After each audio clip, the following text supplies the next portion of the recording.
welcome to Web of Stories. My name is Melinda, and today I am here to review this book, The Lost Journals of Sacajewea by Debra Magpie Earling.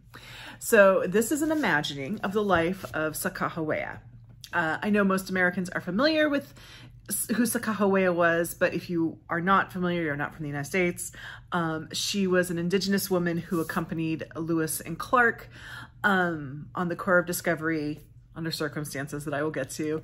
And she was a very vital part of that group. Without her, the country would not look like what it does today. So we know very little about Sacajewea's life. We basically know like what Lewis and Clark recorded and a couple other details, very, very little.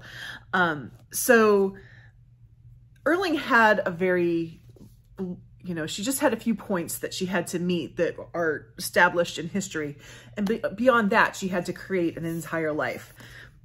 And I do believe in reading this book, the one thing I will say about this book, actually, I will say a lot of things about this book. Let me start actually by saying that I like this book, because the rest of this discussion is going to sound like I didn't, but I did actually really like this book. The life that Earling creates for Sacajewea is as possible as anything else. It's actually very likely that this is similar to what her life was like, given what we know of her, what we know of the community she came from, and what she experienced at that time. So Sacajewea is a Shoshone. She's a member of the Shoshone tribe. So she was in roughly Montana, Idaho. And as a young girl in this book, and there's no reason to believe otherwise, we're talking prepubescent, she was kidnapped by the Hidatsa tribe, which is, I believe, part of the Sioux Nation, and kidnapped and taken to be part of their tribe. Once she was there, she was married off along with another woman to a French trader named Toussaint Charbonneau. Charbonneau is one of the big oafs of history. He's just... I will get to the part of the book where a lot of people don't come off well in this book. I will say Charbonneau is the one character who pretty much comes off the same way in this book as he does in history, which is not good. But Charbonneau was then hired by Lewis and Clark to be an interpreter as they traveled across North America to what is now just north of Astoria, Oregon, so like an hour away from me. And he brought with him his very young wife. We truly don't know how old Sacajewea was at the time. They usually say a young Indian woman, and for some reason her age is usually given at 16. If you look at the details, and as is reflected in this book, she was probably closer to 12. And she had a baby. She has Charbonneau's baby, so let all that sit in. So she joined Lewis and Clark on that. So we do get the story of her with her tribe, and then she is promised to a warrior in her tribe, but before she is old enough to marry him, she is kidnapped and taken to the Hidatsa camp. They're in Mandan, what is now Mandan. They're the Mandan Indians, but it's now Mandan, North Dakota. And through her eyes, we see what she went through as a captive, and then what her marriage was like not good. She was like 12, and her experience with Lewis and Clark up until a very pivotal point in American history, which is, and this actually did happen, Lewis and Clark were heading west. They came into the Shoshone. They wanted to trade with the Shoshone, but the Shoshone wanted to attack them.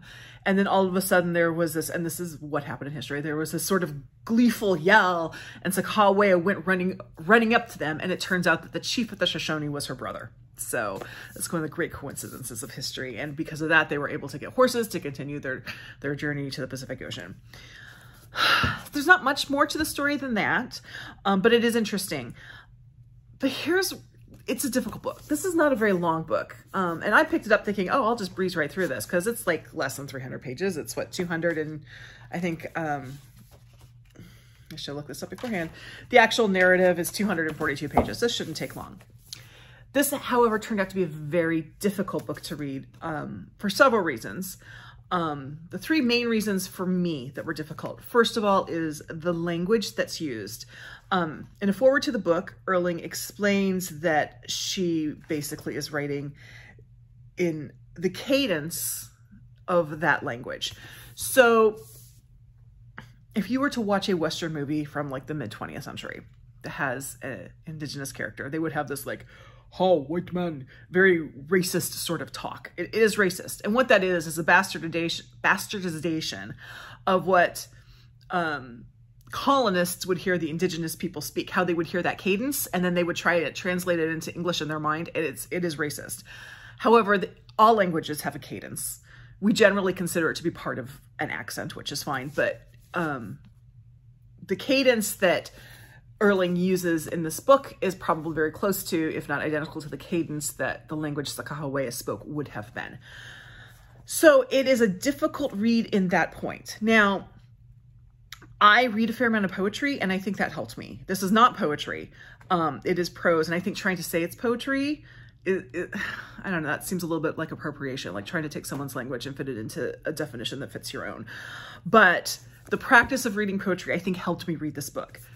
I've read a lot of reviews of this book online where people, the first thing they say is, "I can't get past the language." And that's unfortunate because it is very beautiful, but it is difficult. And I'll be honest, a lot of it took me a while to get used to. But ultimately, there are authors like Salman Rushdie who I actually think who are harder to read than this book. This I found to be, because I was able to get into it and I had that background of reading poetry, I could understand it.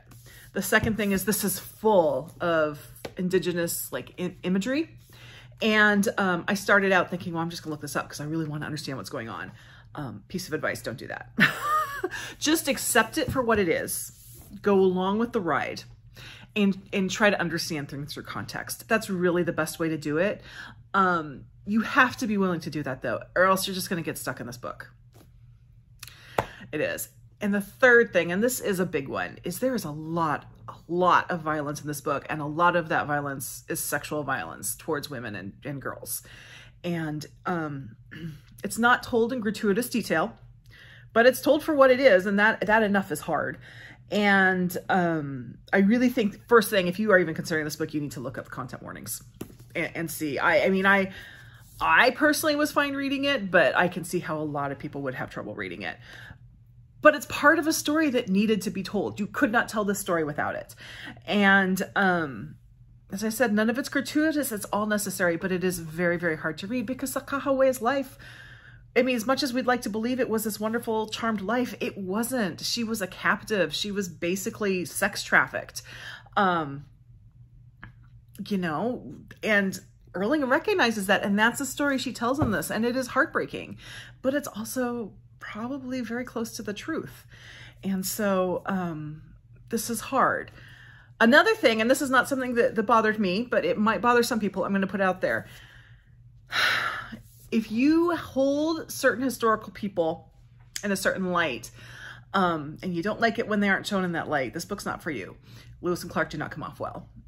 York does not always come off well. York gets kind of I mean, he starts off coming off very badly, and then she learns about, she does not understand that York is enslaved.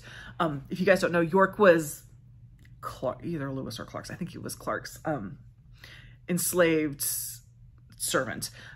And he was brought along on the Corps of Discovery. But I do know, like, in Oregon, York is held in very high esteem. At the beginning, he does not come off well. She learns about what slavery is, what his version of slavery is, because she's in her own version of it. And so he does get a little bit of redemption through that. And they do form a little bit of a bond because their situations are similar in some ways. But it's sad. And Lewis and Clark do not come off well. Charbonneau doesn't come off well in any light. Like, there is no story in which Charbonneau is a hero. He most certainly is not in this book. So you have to be okay with that. And you have to be okay with saying, this is a story of what happened through the eyes of the indigenous people.